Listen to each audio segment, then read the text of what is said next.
紅啊紅，班扎咕嚕啤馬舍地紅，大家係咪好熟悉呢個咒語呢？冇錯啦，呢個就係蓮師心咒。蓮花生大師簡稱蓮師，佢係阿彌陀佛、觀世音菩薩同埋釋迦牟尼佛身與意嘅化身。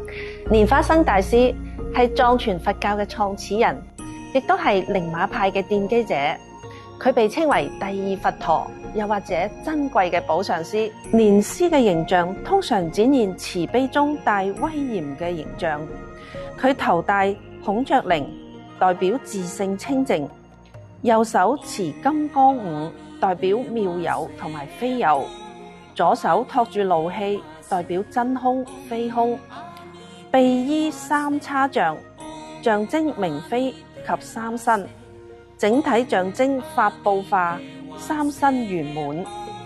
喺公元8世紀嘅時候，佢被藏王迎請到西藏，傳揚佛法，建立到桑耶寺。